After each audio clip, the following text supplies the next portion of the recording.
तो आज पहला सेशन ले रहा हूँ। आज हम बात करेंगे वेरिएशन इन वर्टिब्रल नंबर्स में। ये नो योर स्पाइन का एपिसोड नंबर 9 है।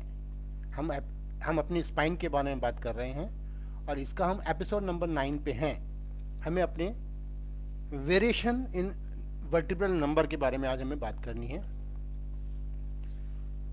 जैसे हम अधिकतर जानते हैं कि एक फार्मूला है कि सर्वाइकल में 7 वर्टिब्रेज होती हैं, थोरेसिक में 12 वर्टिब्रेज होती हैं, लंबर में 5, सैक्रल में 5 एंड कॉक्सिजियल में 4 वर्टिब्रेज होती हैं। These vertebrae in found in only about 20% of the individual studies। ये जो है 20% लोगों में ही पाई जाती हैं, मतलब कुछ बाकी में कुछ में वेरिएशन हो सकता है। The cervical region is reported to be the most constant। जो सर्वाइकल रीजन होता है वो बहुत कांस्टेंट है, यानी कि 7 की 7 होती हैं उसमें मोस्टली, और कॉक्सिजियल द मोस्ट वेरिएबल। और जो कॉक्सिजियल होता है वो बहुत वेरिएबल है, यानी कि जो आपका 4 वर्टिब्रास है उसमें कभी 3 है, किसी की 4, किसी की 5 भी हो सकती हैं। और सर्वाइकल रीजन मोस्ट जो है ये कांस्टेंट वर्टिब्रास है। हम एक स्टडी के बारे में बात करते हैं। In one study of 748 vertebrae column, उसमें से 717 हैड, अगर हम 717 देते हैं उनमें 17 में, मतलब जो अगर 748 में से 717 में जो है 17 थोरो जो है थोरेसिक जो है, और उसे बोलता है थोरेसिको लंबर, यानी कि थोरेसिको लंबर को मिला के हम बात कर रहे हैं। थोरेसिको लंबर एरिया होता है जिसमें हम मोस्टली 12 प्लस 7, 12 प्लस 5 यानी कि 17 वर्टिब्रास होती हैं। हमने पढ़ा है 12, यानी कि अगर उसमें से 748 में से 717 जो है उसमें तो हमारी 12 थोरेसिक और 5 लंबर वर्टिब्रास होती हैं, ठीक है ना। लेकिन उसके अलावा 26 में 18 हो सकती हैं, यानी कि 26 में 18 होती हैं, 5 में 16 होती हैं, यानी कि इसमें एक ज़्यादा हो गई और इसमें एक कम हो गई, ठीक है ना। तो ऐसे टोटल मिला के 748 हो गए, यानी कि 717 तो नॉर्मल होती हैं, उसके बाद 26 में चेंज हो सकता है या 5 में 16 हो सकता है। ये एक स्टडी है जो वर्टिब्रा के बारे में स्टडी की गई है। दूसरे एक और हम बात करते हैं, और जो 717 कॉलम्स हैं इसमें 4 had lumbar increase and thoracic decrease. उसमें कुछ में जो है, अगर 717 हम कॉलम की बात कर रहे हैं तो उसमें 4 में लंबर इंक्रीज, एक लंबर इंक्रीज हो सकता है और एक थोरेसिक डिक्रीज हो सकता है, यानी कि 12 की जगह 11 थोरेसिक हो सकती है और लंबर की जगह 5 की जगह 6 लंबर वर्टिब्रास हो सकती हैं, ठीक है ना। 5 ऐसे हैं वाइल 5 हैड लंबर डिक्रीज, एक लंबर कम हो जाता है लंबर एरिया, 5 की जगह 4 हो जाता है, with A compensating thoracic increase, यानी कि एक थोरेसिक ज्यादा हो सकता है, यानी कि 12 के अलावा 13 हो सकता है, यानी 12 के अलावा जो है 13 thoracic vertebras and 4 lumbar vertebras ऐसे हो सकता है। ये अलग अलग वो है। तो इनमें से हम बात कर रहे हैं तो हम अभी हमें 2 चीज और पढ़नी है। फर्स्ट हम बात करते हैं सैक्रलाइजेशन की। हम ये वेरिएशन ऑफ वर्टिब्रास हो रही है तो हम बात कर रहे हैं आज सैक्रलाइजेशन की। इसको एक चीज और बोलते हैं लंबोसैक्रल ट्रांजिशनल वर्टिब्रा, इसको बोलते हैं, एक और नाम है इसका लंबोसैक्रल ट्रांजिशन वर्टिब्रा, यानी कि LSTV उसको बोलते हैं। ये होता क्या है? This is the one of the commonest abnormality in the lumbar vertebra is a partial fusion of the vertebra L5 with the sacrum called sacralization of the lumbar vertebra। इसमें क्या होता है कि जो आपकी जो लंबर वर्टिब्रा है और जो कि L5 होती है और जो सैक्रम की जो S1 वर्टिब्राज होती है वो दोनों आपस में फ्यूज होते हैं, है ना। फ्यूज यानी कि जुड़े हुए होते हैं, यानी ये एक कॉमन जो है एबनॉर्मलिटीज है, वो ये बहुत ज्यादा लोगों में पाई जाती है। यानी कि दोबारा पढ़ के बताऊं, one of the commonest abnormality in the lumbar vertebra is a partial fusion of the vertebra L5 with the sacrum called sacralization of the lumbar vertebra.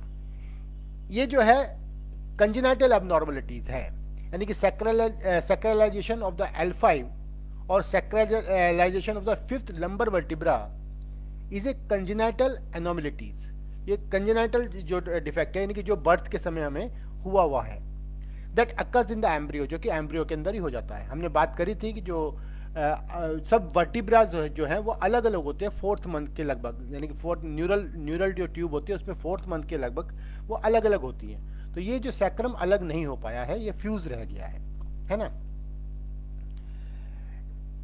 In which the lumbar vertebra mainly its transverse process gets fuse और semi fused with the sacrum और the ilium of the both. ये कहां से, इसका जो transverse process है वो fuse होता है S1 वर्टिब्रा से, है ना। सैक्रलाइजेशन हैज सेवरल फॉर्म, कई तरह की हो सकती हैं, जैसे कि हम एक्सरे के द्वारा उसको पता कर सकते हैं। Classified according to whether the fusion seen on an X-ray is partial और टोटल, यानी कि पार्शियल आपका सैक्रलाइजेशन हुआ है, फ्यूजन हुआ है, या टोटल फ्यूजन हुआ है। And weather the fusion is only one side, यानी कि उसको यूनिलैटरल फ्यूजन बोलते हैं, और बोथ साइड इसको बायलैटरल फ्यूजन बोलते हैं। पिक्चर से समझने की कोशिश करें, ये हमारी नॉर्मल वर्टिब्राज है, यानी कि ये हमारा लंबर 5 वर्टिब्राज है, और ये नीचे का सैक्रम वर्टिब्राज है। ये इसको हम ट्रांजेक्शनल सेगमेंट बोलते हैं। इसमें क्या है, आपका जो सैक्रम एरिया है, जो S5 है, वो आपका लंबर वर्टिब्राज से ये फ्यूज हुआ है, यानी कि ये जुड़ा हुआ है। ये आपकी एक कॉमन एनोमलिटीज है, जो अधिकतर बहुत सारे लोगों में पाई जाती है। इसका ऐसा कोई नहीं कि मतलब इससे कोई प्रॉब्लम होने वाली है, लेकिन हम अभी डिस्कशन कर रहे हैं, थोड़ा पेन जल्दी आ जाता है स्पाइन में। एक और मैं फिगर आपको दिखा रहा हूं। इसमें क्या है, ये आपको जो L1 है, L2, L3, L4, L5, ये एक नॉर्मल है आपकी, और ये S1 वर्टिब्राज है। फिर दोबारा मैंने आपको ये दिखाया कि आपका जो S1 जो है L1 से जुड़ा हुआ है, यानी कि जो S1 और L1 जो आपका जुड़ा हुआ है, तो इसको अब S1 ही इन्होंने लिख दिया, 4 वर्टिब्राज माना गया, और इसको S1 में ही काउंट कर लिया, ठीक है ना। इसमें क्या होता है कि जो सैक्रलाइजेशन जिसको होता है उनको पेन बहुत जल्दी आता है, back pain. As a study suggested that people with lower back pain who have sacralization में हैव मोर सीवियर पेन। जिसको लोअर बैक होता है, पेन होता है, उसको सैक्रलाइजेशन जिसका, उसको जल्दी पेन आ जाता है और सीवियर होता है। इसके अलावा अदर सिम्टम भी हो सकते हैं, जैसे कि arthritis at the fusion site, fusion site पर अर्थराइटिस हो सकता है, बुर्साइटिस हो सकता है, डिस्क डिजेनरेशन हो सकता है, बायोमैकेनिकल डिफिकल्टीज इन मूवमेंट, आपको मूवमेंट में कुछ डिफिकल्टी होगी, मोशन में आपकी रेंज लिमिट हो जाएगी, यानी कि limits to range of motion, बहुत ज़्यादा जो है आप मूव नहीं कर पाओगे, एक लिमिट पे जाके आप रुक जाओगे। पोस्चर कंट्रोल प्रॉब्लम होगी आपको, स्कोलियोसिस हो सकता है, लैग पेन या बटक पेन हो सकता है। ये एक सैक्रलाइजेशन जिसको होता है उसके ये चीज़ जल्दी आती है। नेक्स्ट चीज है लंबराइजेशन। सैक्रलाइजेशन में क्या होता है कि आपकी एस जो 1 वर्टिब्राज है वो लंबर 5 से जो है वो फ्यूज होती है, चाहे एक तरफ से फ्यूज हो चाहे दोनों तरफ भी फ्यूज हो सकती है। लेकिन लंबराइजेशन में हम क्या क्या बात कर रहे हैं, लंबराइजेशन क्या होता है, lumbarization the lumbar spine consist of 5 vertebra. Lumbar जो स्पाइन है उसमें 5 वर्टिब्राज होती है, L1, L2, L3, L4 and L5, ये हमने पढ़ा है। Bones that are attach to the sacrum, जो कि सैक्रम से जुड़ी हुई होती हैं। The lumbosacral spine is responsible for supporting a majority of the body's weight. जो लंबोसैक्रल स्पाइन होती है वो हमारा जो पूरी बॉडी का वेट जो है उसको वो सपोर्ट करती है, उसको लेती है। And is mean for protecting the underlying nerves and nerves bundles that arise from the spinal cord. ये जो है हमारी नर्व्स को प्रोटेक्ट करती है और बंडल्स को भी प्रोटेक्ट करती हैं, ठीक है ना। ये हमने लंबोसैक्रल के बारे में पढ़ा है। The lumbar vertebras are 5 separate vertebras bone that are attach to each other to ligaments and cartilage. आपको जो 5 वर्टिब्रास है वो अलग अलग होती हैं और उसके बीच में क्या लिगामेंट कार्टिलेज से वो अटैच मतलब अलग अलग होती है। यानी कि the lumbar vertebra are 5 separate vertebral bones that are attach to each other to ligaments and cartilage. Clear. Beneath the lumbar vertebrae is the sacrum. lumbar vertebra के नीचे क्या होता है, sacrum होता है, which have 5 vertebrae as well. Through these the already fused to each other. ये आपस में एक दूसरे से फ्यूज होती है। ये एक कॉमन बात, जो अभी नॉर्मल बात हमने पढ़ी है। Sometimes the top of the sacrum यानी कि जो S1 वर्टिब्राज है, यानी फर्स्ट सैक्रल वर्टिब्रा जो है, can be separate from the rest of the sacrum and can appear to be a part of the lumbar spine. ये क्या होता है, वो जो S1 वर्टिब्रा है वो भी सेपरेट हो गई है, मतलब है ना, किसी तरह वो सेपरेट हो गई है ना, यानी कि उसके बीच में भी एक डिस्क हो गई है, डिस्क है।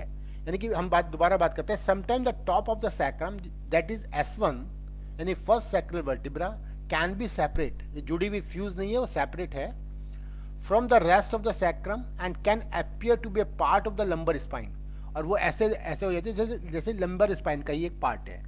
This is known as lumbarization of the spine, इसको हम लंबराइजेशन ऑफ द स्पाइन बोलते हैं। फिगर से समझने की कोशिश करें, ये हमारा L1 वर्टिब्रा है, L2, L3, L4 है, L5 ये सैक्रम है, सैक्रम का S1 वर्टिब्राज है, लेकिन ये सैक्रम जो वर्टिब्राज है ये इससे फ्यूज नहीं हुई है। S4, S5, S4 sorry S2, S3, S4, S5 ये फ्यूज है, लेकिन S1 फ्यूज नहीं है इससे। The first sacrum segment is loose and behave like another lumbar vertebra, और ये कैसे काम करे, जैसे कि अलग लंबर वर्टिब्रा है, इसको हम L6 बोल सकते हैं, जैसे L6 हो गई, यानी कि इसके 6 लंबर वर्टिब्रा मान के चले। इस कंडीशन को क्या बोलते हैं, इस कंडीशन को हम बोलते हैं लंबराइजेशन। जैसे कि यहाँ भी हम बात कर रहे हैं कि ये हमारा जो सैक्रम एरिया है, इसके बीच में हमारा जो है क्या हुआ, एक डिस्क क्रिएट हो गई है, यानी कि ये हमारा L5 है, ये सैक्रम है, ये जुड़ा हुआ होना चाहिए था, ये जुड़ा हुआ नहीं है, यानी कि ये हो सकती है ये। Lumbarization is actually a congenital abnormalities, meaning it is present in an individual from birth, मतलब ये बर्थ के द्वारा, मतलब जब पैदा होता है उसी वक्त ये एबनॉर्मलिटी हुई भी होती है। Here the first sacral vertebra is not fused to the rest of the sacrum. Due to this, it's appear that there is 6 lumbar vertebra and only 4 sacral vertebrae. ये मैं आपको बता चुका हूँ। Patient with lumbarization of the spine can experience pain during movement. जिसको lumbarization होता है तो ये क्योंकि एक थोड़ा सा यहाँ पे बॉडी का वेट आना है, तो मूवमेंट में थोड़ा पेन हो सकता है, यानी कि patient with lumbarization of the spine can experience pain during movement and this can cause a great deal of difficulty when performing activities of daily living. आप जो डेली के काम करते हैं उसमें थोड़ा सा परफॉर्मिंग में आपको थोड़ी सी प्रॉब्लम हो सकती है। आज का टॉपिक इतना ही है, हमें लंबराइजेशन के बारे में बात करनी थी और सैक्रलाइजेशन के बारे में बात करनी थी। कल हम डिस्क हर्निएशन के बारे में हम बात करेंगे, या अभी रात को मैं अगर मेरा तैयार होगा सेशन तो मैं आपको रात में दोबारा से लाइव आऊँगा। थैंक यू वेरी मच, फिर मिलते हैं दोबारा से। धन्यवाद साथियों।